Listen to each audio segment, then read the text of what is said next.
नमस्कार। दिन भर की खबरों को लेकर मैं अलका सहारा हरियाणा के खास बुलेटिन में आप सभी का स्वागत करती हूं। तो चलिए खबरों को विस्तार से जानने से पहले नजर डाल लेते हैं हेडलाइंस पर। रोहतक पुलिस व बदमाशों के बीच गांव खरावड़ नौनद रोड पर हुई मुठभेड़, 2 युवक हथियारों सहित गिरफ्तार। हथियारों की अवैध तस्करी करने वाले गिरोह का खुलासा। बीएलके मैक्स हॉस्पिटल ने रोहतक के मरीज सहायता केंद्र पर कैंसर मुक्त हरियाणा अभियान किया शुरू। महाराजा अग्रसेन विकास ट्रस्ट ने सेक्टर 2 पार्क में लगाया वाटर कूलर। रोहतक पुलिस की CIA 2 और बदमाशों के बीच गांव खरावड़ नौनद के बीच मुठभेड़ हुई, जिसमें CIA 2 टीम ने बहादुरी, समझदारी और तत्परता का परिचय देते हुए 2 युवकों को भारी मात्रा में हथियारों के साथ काबू किया है। युवकों के पास से 11 पिस्तौल और 176 जिंदा रौंद बरामद हुए हैं। वारदात में शामिल तीसरा युवक मौके से फरार हो गया, जिसे गिरफ्तार करने के प्रयास किए जा रहे हैं। आरोपियों को आज अदालत में पेश कर 3 दिन के पुलिस रिमांड पर हासिल किया गया है। मामले की गहनता से जांच की जा रही है। सराहनीय कार्य करने वाले पुलिस टीम को प्रशंसा पत्र और इनाम से सम्मानित किया जाएगा। पुलिस अधीक्षक रोहतक उदय सिंह मीणा ने बताया कि CIA की टीमों ने अपराध की रोकथाम और अपराधियों की धरपकड़ करने के बारे में आदेश दिए हैं, जिसके तहत CIA की अलग-अलग 2 टीमें निरंतर गश्त में मौजूद रहती हैं। घटना की पूरी जानकारी देते हुए पुलिस कप्तान ने कहा, देखिए, अवैध हथियारों के खिलाफ हमारी जो मुहिम चल रही थी पिछले 4-5 महीने से, उसमें कल हमें बहुत ही अच्छी सफलता मिली है। तो हम रेगुलर पेट्रोलिंग करते थे, तो कल CIA 2 नवीन इंचार्ज के डायरेक्शंस में CIA 2 की टीम ने, जिसमें SI रोहताश थे, वो रेगुलर पेट्रोलिंग कर रहे थे खरावड़ के पास। तो वहाँ शाम को रात को लगभग 2 बजे के आसपास हमें मुखबिर मिली कि यहाँ पर कुछ लोग संदिग्ध हालत में खड़े हैं, व्हीकल भी है और वो कुछ लूटपाट करने के तरीके से खड़े हैं। तो जैसे ही टीम उनके पास गई है तो पाया गया, लगभग 25-30 मीटर दूर से पाया गया कि लगभग 3 लोग वहाँ पर थे। एक I-20 वाइट कलर की गाड़ी थी। तो जैसे इनको रोकना चाहा तो एक तो I-20 लेके फरार हो गए, बाकी 2 लोगों ने फायर किया है 20-25 मीटर से दूर से, एकदम अनाप शनाप फायर करके। जब उनको पता लगा कि CIA 2 काफ़ी बड़ी है और AK-47 है, तो फिर वो खेतों की तरफ भाग लिए हैं। तो उसके तुरंत बाद हमारी टीम उनके पीछे भागी है और उन्होंने दबोच लिया है। तो एक व्यक्ति के पास लगभग 5 असले, मतलब एक असला तो उसके हाथ में था, बाकी एक पिट्ठू बैग में 5 असले और कुछ एम्यूनिशंस मिले हैं। दूसरे व्यक्ति के पास भी एक बैग था जिसमें आर्म्स एंड एम्यूनिशंस मिले हैं। तो कुल मिला के लगभग हमें 11 आर्म्स मिले हैं और 176 एम्यूनिशंस, लाइव एम्यूनिशंस हमें कल उस वारदात के तहत हमें रिकवरी हुई है। हाँ जी, ये 3 व्यक्तियों को हमने गिरफ्तार किया है। अमन पुत्र राजेश, जो इस्माइला गांव के रहने वाले हैं, इनके खिलाफ 5 मुकदमे पहले से हैं। एक थेफ्ट का है, एक 307 का है, अटेम्प्ट टू मर्डर का, और 3 स्नैचिंग के मुकदमे इनके पास पहले से अंकित हैं। जो दूसरा व्यक्ति हमने पकड़ा है मोहित, जो इसके खिलाफ 4 मुकदमे हैं, एक मुठभेड़ का, एक अवैध हथियार रखने का और एक लूट का। ये सोनीपत से संबंधित रखते हैं और जो पहला व्यक्ति है वो यहीं पर रोहतक से संबंधित रखते हैं। ये मामला क्या था, कहाँ से लेके आए और इनका मोटिव? हाँ, देखिए वो अभी इन्वेस्टिगेशन का पार्ट है। अभी ये जो इनका मेन व्यक्ति था, जो ओम प्रकाश करके, जो गाड़ी लेके भाग गया है, अभी तक की इन्वेस्टिगेशन में पता लगा है कि वो मेन इनका करता धरता था, वो असला लाता था। तो वो उसके लिए टीम अभी प्रयास कर रही है। जैसे ही वो पकड़ा जाएगा हमें पूरा पर्दाफाश हो जाएगा, क्योंकि हमें लग रहा है ये काफ़ी बड़े गैंग से कनेक्टेड है, क्योंकि इतनी बड़ी मात्रा में असला और इतनी बड़ी मात्रा में लाइव एम्यूनिशंस हमें पहली बार मिला है। तो जितना अभी तक की जो इन्वेस्टिगेशन हुआ है, ये भी पाया गया है कि ये किसी की हत्या करने, 2-3 नाम आए हैं जिनकी हत्या करने का प्लान बना रहे थे। तो हाँ, बदमाशों के फायरिंग करने पर क्या पुलिस ने भी जवाबी फायरिंग नहीं, जवाब में फायरिंग नहीं किया जी, वो दूर से फायर करते हुए निकल लिए थे। तो हमारे टीम जब पहुंची, उन्होंने धमकी दी है तो वो भाग लिए खेतों में। तो हमारी टीम AK-47 के साथ CIA 2 थी हमारी, तो उन्होंने उसके बाद फायरिंग नहीं की। एक बार फायरिंग करने के बाद वो भाग लिए थे। जो हथियार मिले हैं किस क्वालिटी के हैं? क्या वो लोकल मेड है या? हाँ, सारे हथियार लोकल मेड हैं एंड सारे फंक्शनल क्वालिटी में हैं। और मतलब आई थिंक जितना हमें पता लगा, ये किसी वारदात को अंजाम देने के लिए इन्होंने रिसेंट टाइम में ही इन्होंने ये हासिल किए हैं। ये निश्चित तौर पर साहब बहुत बड़ी सफलता है जी, लेकिन इसमें कई शंकाएं पैदा होती हैं। क्या कोई ऐसा नया ग्रुप बन रहा है जो हरियाणा में इस तरह की वारदात को अंजाम देना चाहता हो बहुत बड़े स्केल पे? या कोई पुराना गैंग है या क्या मामला है, ये थोड़ा सा क्लियर तो दीजिए। जी देखिए, वो तो अभी तो too early to say anything about this, पर यह है कि इतनी बड़ी मात्रा में हथियार मिलना किसी गिरोह से कनेक्शन तो हमें शंका है, लेकिन जब तक इसका मेन गिरोहकार पकड़ में नहीं आता है वो हम इसको फुल प्रूफ नहीं बता पाएंगे कि किस गिरोह के साथ है, क्या इनका मेन मुद्दा क्या था। कहाँ से हथियार जो है सप्लाई हो रहे थे, कुछ बताएगा? नहीं, ये अभी रिमांड पे मिला है, इन दोनों को हमने 3 दिन की रिमांड पे लिया है। हम प्रॉपर इंट्रोगेट करेंगे और ट्राई करेंगे कि ये पता लग जाए कि कहाँ से हथियार ला रहे थे और इनके सप्लायर्स कौन कौन है और क्या ये वारदात करने वाले थे। तो वो उसका हमारा मेन प्रयास रहेगा कि जो भी इसका नेटवर्क है उसको हम जल्दी जल्दी उजागर कर पाए, और जो भी और कहीं हथियार की संभावना है तो वो भी हम बरामद करने की कोशिश करेंगे। पहली पूछताछ में अभी इतना ही बताया है कि ये मतलब कुछ हत्याएं करने के फिराक में थे, और जो तीसरा व्यक्ति जिसकी शिनाख्त अभी हुई है इनके द्वारा ही बताया गया है कि ये व्यक्ति जो तीसरा बंदा है जो भाग गया था उसके बारे में भी इन्होंने ही बताया है।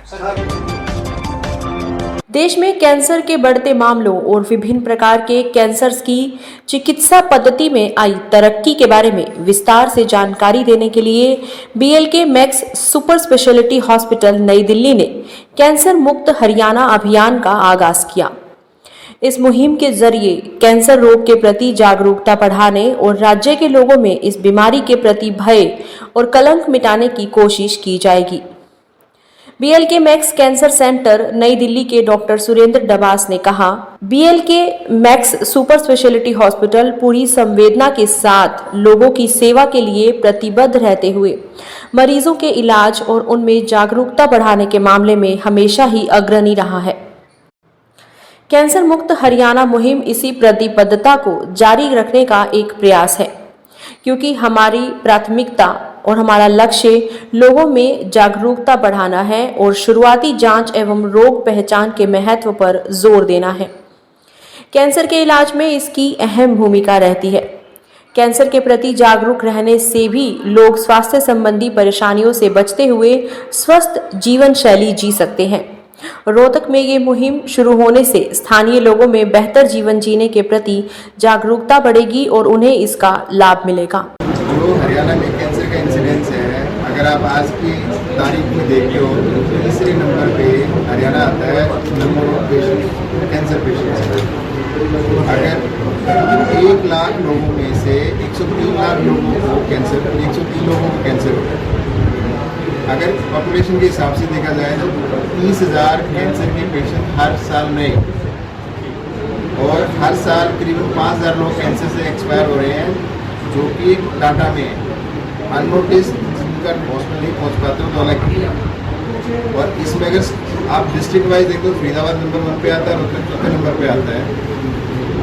तो इन चीज़ों का रीज़न क्या है?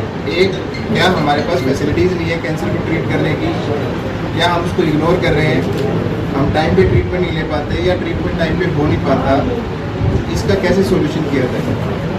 तो इसके स्टेप बाय स्टेप जो प्रिवेंशन की बात करें, स्टेप बाय स्टेप प्रिवेंशन है कि पहला प्रिवेंशन तो ये है कि जो हमें जानकारी में है कि इसका रीज़न क्या हो सकता है, उस रीजन्स को हम कम करके कोशिश करें। तो सबसे पहला रीज़न जब भी दिमाग में आता है स्मोकिंग आता है। स्मोकिंग से सबसे कॉमन कैंसर लंग कैंसर जैसे है, और हरियाणा में नंबर 1 पे है। लैरिंग्स का वॉइस बॉक्स का कैंसर हो गया, हरियाणा में नंबर 1 पे है। तो ये स्मोकिंग से रिलेटेड कैंसर है। तो पहली प्रिवेंशन तो यहाँ पे आती है कि स्मोकिंग को कम करना है, जो बीड़ी है, तम्बाकू है, सिगरेट है, हुक्का है, जो भी है। सेकंड प्रिवेंशन ये है कि भी आपने कैंसर को अर्ली स्टेज पर पकड़ना है, चाहे वो गले का हो, चाहे वो लंग का हो, चाहे पेशाब की थैली का हो, चाहे प्रोस्टेट का हो, चाहे पेट का हो, ताकि उसमें आप क्योर का चांस बढ़ा पाओ। थर्ड स्टेप पे आता है कि आप उनको फैसिलिटी दे पाओ कि ये ट्रीटमेंट टाइम पे हो जाएगा, और ट्रीटमेंट आपका up to knowledge best treatment. Maharaj Agrasen Vikas trust ने सेक्टर 2 पार्क में लगाया वाटर कूलर। जल है तो कल है, जल को सुरक्षित रखें, कहा मनीष ग्रोवर ने। महाराज अग्रसेन विकास ट्रस्ट द्वारा सेक्टर 2 स्थित पार्क में मंगलवार को वाटर कूलर प्याऊ का उद्घाटन किया गया। मीडिया प्रभारी राजीव जैन ने बताया कि इस मौके पर मुख्य अतिथि के रूप में पूर्व सहकारिता मंत्री मनीष ग्रोवर, LPS बोसाड के chairman Rajesh Jain, city magistrate Mohit Kumar व पार्षद कदम सिंह अहलावत उपस्थित रहे। इस मौके पर मनीष ग्रोवर ने कहा कि जल है तो कल है, हमें पानी को जरूरत के अनुसार ही इस्तेमाल करना चाहिए। शहर का तापमान बढ़ा है, पार्क में लोगों को शीतल पानी उपलब्ध होगा। ट्रस्ट द्वारा लगाए जा रहे वाटर कूलर सराहनीय हैं। महाराजा अग्रसेन ट्रस्ट द्वारा आज सेक्टर 2 ऐसे पार्क में एक ठंडे पानी का कूलर यहाँ लगाया गया है। मैं विशेष तौर से महाराजा अग्रसेन ट्रस्ट के पदाधिकारी को बहुत बहुत बधाई देता हूँ, क्योंकि गर्मी के इस मौसम में पानी अगर किसी आने जाने व्यक्ति को मिले तो उससे बड़ा कोई सेवा नहीं हो सकती। एलपीएस बोसाड के चेयरमैन राजेश जैन ने कहा कि आज वातावरण प्रेशर कुकर की तरह तप रहा है और ज्यादा से ज्यादा पौधे लगाकर ही हम पर्यावरण को संतुलित कर सकते हैं। अग्रसेन ट्रस्ट द्वारा सेक्टर 2 के पार्क में वाटर कूलर लगवाया गया है, तो उनके लिए तो बहुत बहुत बधाई कि उन्होंने ये कूलर लगवाया। मनीष जी आए हैं, CTM साहब आए हैं, कदम सिंह जी हैं। और पिछली बार इस पार्क में हमने 2 बार आके 300 पेड़ लगवाए हैं और आज वो सारे पेड़ गायब हैं यहाँ से। तो ये अगर कोई यहाँ उनकी मैनेजमेंट या जो यहाँ के वो लोग हैं तो मेरी उनसे रिक्वेस्ट है कि भाई हम फिर से आने को तैयार हैं पेड़ लगाने के लिए। और पीने के पानी की भी अगर आज हम वाटर कूलर तो लग गया तो पेड़ों को भी पानी चाहिए। और पर्यावरण के लिए अगर जिस किस्म का आज 46 डिग्री 47 डिग्री हमारी सब जगह पानी आ रहा है और अगर हम पर्यावरण का ध्यान नहीं रखेंगे तो हमें गीले टॉवल लेके आगे घूमना पड़ेगा। हमारी बॉडी जो है कुकर बनने वाली है। तो प्लीज़ पर्यावरण का ध्यान रखिए।